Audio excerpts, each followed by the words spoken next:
राधा कौन थी? राधे श्याम, ये दो शब्द अटूट प्रेम का हिस्सा माने जाते। राधा कौन थी? राधे श्याम, ये दो शब्द अटूट प्रेम का हिस्सा माने जाते हैं। भले ही एक दूसरे के कभी हो नहीं सके, लेकिन फिर भी एक दूसरे के साथ ही हमेशा नाम लिया गया।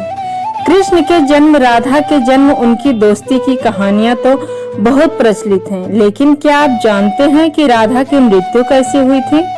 कैसे उनकी प्रेम कहानी अधूरी रह गई थी? क्या आप राधा काल्पनिक थी? कई लोग कहते हैं कि राधा सिर्फ काल्पनिक थी।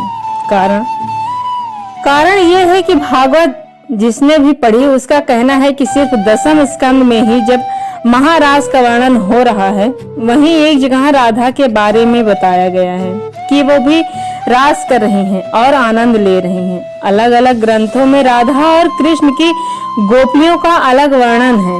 एक जगह ये भी लिखा है कि कृष्ण की 64 कलाएं ही गोपियां थी और राधा उनकी महाशक्ति, यानी राधा और गोपियां कृष्ण की ही शक्तियां थीं, जिन्होंने स्त्री रूप ले लिया था।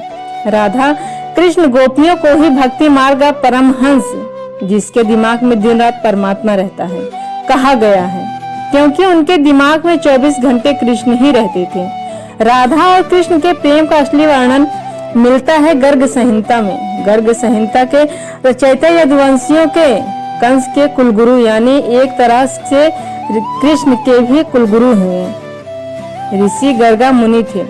गर्ग संहिता में राधा और कृष्ण की लीलाओं के बारे में बताया गया है। राधा कृष्ण के प्रेम के बारे में बताया गया है। इस संहिता में मधुर श्री कृष्ण लीला है।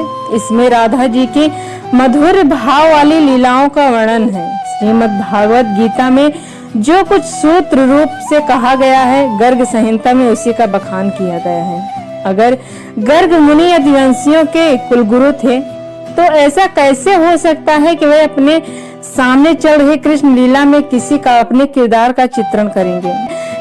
राधा के सत्य होने का प्रमाण, क्या कृष्ण ने राधा को धोखा दिया था?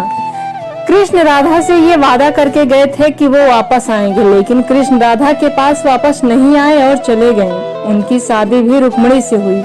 कहा जाता है कि रुक्मिणी लक्ष्मी का रूप थी और उन्होंने कभी कृष्ण को देखा नहीं था, फिर भी उन्हें अपना पति मानती थी। जब रुक्मिणी के भाई रुक्मी ने उनकी शादी किसी और से करनी चाहिए, तो रुक्मिणी ने कृष्ण को याद किया और कहा कि अगर वो नहीं आएंगे तो वो अपनी जान दे देंगी। इसके बाद ही कृष्ण रुक्मिणी के पास गए और उनसे शादी कर ली। कृष्ण के वृंदावन छोड़ने के बाद से ही राधा का वर्णन बहुत कम हो गया।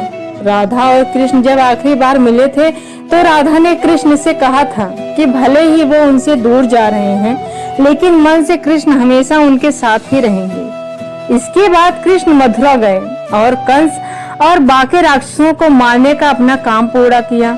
इसके बाद प्रजा की रक्षा के लिए कृष्ण द्वारका चले गए और द्वारकाधीश के नाम से लोकप्रिय हुए। फिर क्या हुआ राधा का? जब कृष्ण वृंदावन से निकल गए, तब राधा की जिंदगी ने एक अलग ही मोड़ ले लिया। राधा की शादी एक यादव से हो गई। राधा ने अपने दाम्पत्य जीवन की सारी रस्में निभाई और बूढ़ी हुई, लेकिन उनका मन तब भी कृष्ण के लिए समर्पित था। कौन थे राधा के पति? राधा के पति का वर्णन ब्रह्मा वैवर्त पुराण में किया गया है। ये वेद व्यास द्वारा रचित 18 पुराणों में से एक है। राधा की शादी के बारे में भी अलग अलग कहानियां प्रचलित हैं। कुछ के अनुसार राधा की शादी अनय से हुई थी। अनय ही वृंदावन निवासी थे और राधा और अनय की शादी ब्रह्मा की एक परीक्षा के बाद हुई थी। ब्रह्मा ने ये पता लगाने के लिए कि कृष्ण वाकई विष्णु अवतार हैं, उनके सारे दोस्तों को अगवा कर जंगल में छुपा दिया। उस समय अनय भी जंगल में थे और गलती से वो भी अगवा हो गए थे। इसके बाद कृष्ण ने अपने सभी दोस्तों का रूप लिया अनय के साथ और फिर सभी बच्चों के घर में रहने लगे। इसके बाद अनय रूपी कृष्णा की शादी राधा से हुई। एक दूसरी कहानी के अनुसार असल में राधा की शादी हुई ही नहीं थी। ब्रह्मा वैवर्त पुराण के अनुसार राधा अपने घर को छोड़ते समय अपनी परछाई घर पर माँ कीर्ति के साथ छोड़ गई थी। छाया राधा की शादी रायान गोपा यशोदा के भाई से हुई थी और अनय से नहीं। इसलिए ये भी कहा जाता है कि राधा रिश्ते में श्री कृष्ण की मामी हुई थी। इनकी शादी साकेत गांव में हुई थी, जो बरसाने और नंदगांव के बीच स्थिति था। यानी राधा ने अपना शादीशुदा जीवन अच्छे से व्यतीत किया, भले ही मन में वो कृष्ण से जुड़ी रही। कैसे हुई राधा की मृत्यु?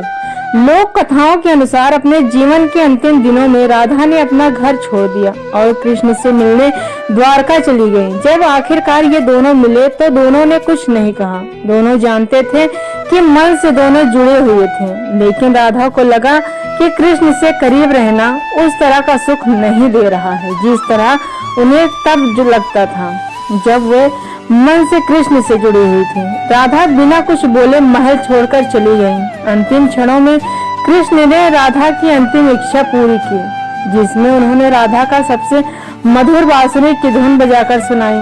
इसके बाद ही राधा जी कृष्ण में विलीन हो गई। किसी भी पुराण में राधा के मृत्यु का वर्णन नहीं मिलता। क्यों नहीं मिल पाए राधा और श्याम? गर्ग संहिता में गोलोका कांड में देवर्षि नारद और मिथिला नरेश के बीच का संवाद बताया गया है। ये राधा और श्री धामा के श्राप के कारण हुआ था कि राधा और कृष्ण को 100 सालों का वियोग झेलना पड़ा था।